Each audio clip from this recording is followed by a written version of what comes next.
Приветствую подписчиков и гостей нашего канала. Сегодня я буду шить сумочку для телефона для юной леди. Для этого вот остаточки джинсы у меня пойдут в работу, ну и остаточки бязи. Размеры указаны на экране, вот такие прямоугольники я выкроила. Цветная ткань это будет подкладочная ткань, и джинсовая и маленький фрагмент декоративной ткани это лицо. Чтобы простегать, я взяла кусочки синтепона, размеры тоже указаны на экране, чтобы наши лицевые панели были простеганы, имели чуть большую плотность.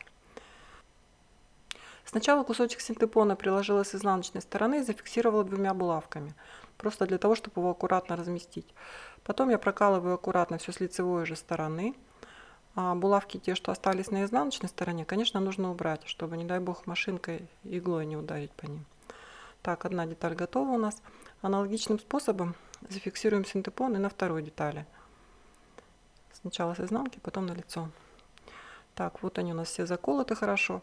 И для того, чтобы простегать, я нанесла две, примерно перпендикулярные линии, для того, чтобы они были у меня ориентиром.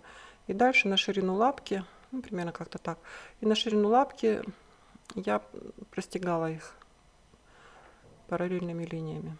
И на второй детали аналогично. Вот мои детали простеганы, то есть лицевые панели у нас готовы. Так, берем деталь подкладочной ткани или какой-то, не знаю, бязевой ткани. Это у нас будет карман. Карман 15 на 25 сантиметров в один слой. Какая-то прочная тонкая ткань должна быть. Для того, чтобы нам его пришить, это карман будет на передней панели. Берем также молнию, которая по длине чуть больше, чем 15 сантиметров. Вот у меня на 20 сантиметров. Молнию укладываем лицевой стороной на лицевую деталь. И также лицевой стороной укладываем деталь кармана. Аккуратно все это фиксируем зажимами, для того, чтобы совместить нам все три слоя. И прокладываем строчку. Строчку, конечно, нужно проложить на односторонней лапке для вшивания молний. Так будет удобней. Так, переворачиваем карман. Расправляем все. При этом обращаем внимание на вертикальные стороны, для того, чтобы они у нас совпадали. Вот выравниваем по ним. И здесь вдоль молнии прокладываем отделочную строчку. Все, вход в карман мы с одной стороны оформили. Теперь верхнюю часть. Деталь кармана перегибаем как бы пополам. Прикладываем к изнаночной стороне молнии. Вот так вот он у нас сложился хорошо. Опять фиксируем зрительно вертикальные линии. И декоративной деталькой накрываем сверху лицевой стороной вниз. Опять зажимы нам в помощь. И строчка. Зафиксировали строчкой. Просто вот так вот отогнули. Чтобы проложить отделочную строчку, лучше, конечно, это все расправить еще и зафиксировать булавками. Вот так вот зафиксировали все. И отделочную строчку кладем. Вот у нас вход в карман оформился. Проверяем. Все хорошо открывается, все чисто внутри. Вход в карман готов. Так, двигаемся дальше. Это у нас будет внутренний карман. 15 на 15 сантиметров. Внутренний карман. Здесь достаточно просто. Подгибаем на сантиметр, двойную такую подгибочку делаем. Фиксируем зажимами. И нижнюю линию точно так же. Сантиметр на сантиметр подгибаем и фиксируем зажимами. И строчками сверху. Так, вот у нас деталь кармана внутреннего готова. Берем подкладочную деталь, то есть большую деталь цветную. Откладываем от верха по 5 сантиметров. Это у нас будет вход в карман, внутренний карман. Прикладываем его, кармашек наш. Зажимами все это фиксируем или булавками. И машинкой прокладываем строчку по бокам, снизу. И наш карман будет готов. Внутренний карман готов. Так, продолжаем дальше. Для ручки нам нужны шлевки. Для этого 8 сантиметров на 5 сантиметров такой кусочек ткани. Для простоты я провела линию посередине, и к этой линии, ориентируюсь на нее, делаю подгибку на один раз по сантиметру, с обратной стороны тоже. И все перекалываю. Таким образом шлевку ткань складываю в 4 раза.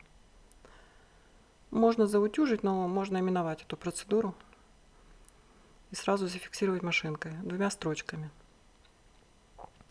Наша шлевка готова, но нам нужно их 2, поэтому сгибаем пополам и разрезаем. Получили 2 шлевки для крепления ручки к сумке. Для крепления я использую пластиковые кольца. Здесь можно использовать металлические кольца, все, что найдется у вас под рукой, полукольца. Ну, вот у меня такие колечки пластиковые. Сумка не тяжелая, поэтому достаточно и пластика здесь. Продеваем кольцо внутрь, загибаем шлевочку нашу пополам и фиксируем зажимами. И сверху фиксируем строчкой. Шлевки готовы. Для того, чтобы разместить на сумке, на задней детали, отмеряем от края по 2 сантиметра. Это место пришивания шлевочек наших. И вот так с внутренней стороны размещаем шлевку. Зажимами все закрепляем. Зажимами здесь гораздо удобнее, конечно, чем булавками, потому что шлевка имеет толщину. И фиксируем строчкой. Так, шлевки наши пришиты. Все отлично. Продолжаем. Сейчас мы будем оформлять центральную нашу молнию, главный вход в сумочку. Здесь вот такое у нас окончание металлическое. Его надо, конечно, убрать, чтобы машинка, не дай бог, не попала, игла машинки не попала на эту деталь металлическую. Ну, каким-то образом ее нужно удалить. Там достаточно легко все разгибается. Вот я ее убрала. И для того, чтобы молния не разошлась, многократно тут фиксирую строчкой. Вот видно прям белыми нитками светлыми. Так, берем нашу лицевую часть сумочки лицевой стороной кверху. На нее укладываем лицом к лицу молнию. И сверху укладываем деталь подклада лицевой стороной вниз. Совместили 3 слоя у нас получается с края. Молния, нижняя деталь и верхняя деталь. Фиксируем зажимами и прокладываем строчку. Так, строчка проложена, молния вшита у нас. Совмещаем внутреннюю сторону и внешнюю, складывая пополам. Далее лицевую сторону заднюю размещаем лицом к лицу к молнии. Шлевки, как видите, я опустила вниз, чтобы они располагались внизу пока. И накрываем это все второй деталью подклада. Вот у нас вход в карман должен быть вверху, то есть в сторону молнии расположен он.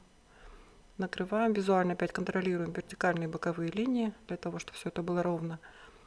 Зажимами перекусываем и фиксируем молнию строчкой. Таким образом, молния у нас вшита. Разворачиваем. Вот так вот у нас выглядит. И шлевочки на месте стоят. Теперь совмещаем лицевые стороны сумки джинсовые и подкладочные детали. Молнию складываем пополам. Прямо вот так ее согнули пополам. И аккуратно все расправляем. Зажимами формируем стороны боковые. Когда все расправили, нужно молнию открыть немножко, для того, чтобы потом была возможность вывернуть сумку и раскрыть ее. Так, вот зажимом еще раз это фиксируем. Теперь прокладываем строчку.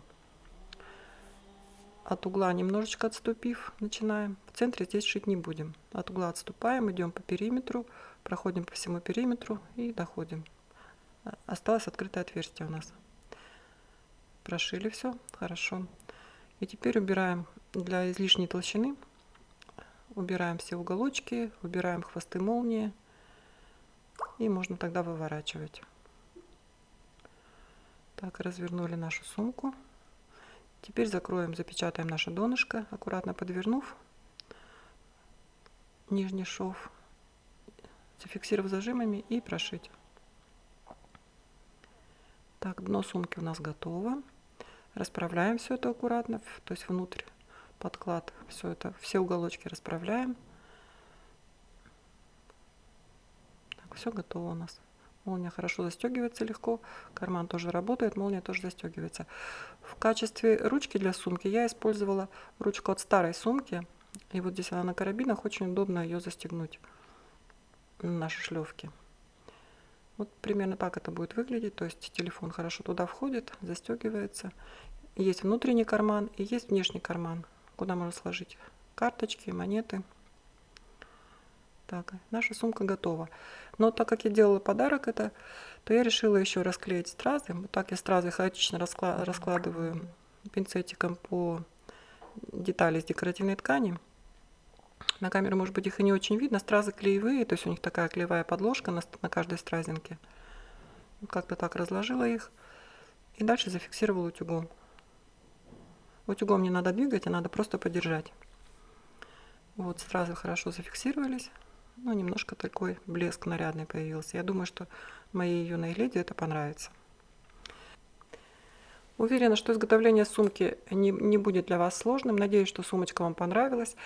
Если вы еще не подписались на наш канал, то подписывайтесь. Я буду рада увидеть ваши лайки, ваши комментарии. Всегда стараюсь на них отвечать вовремя.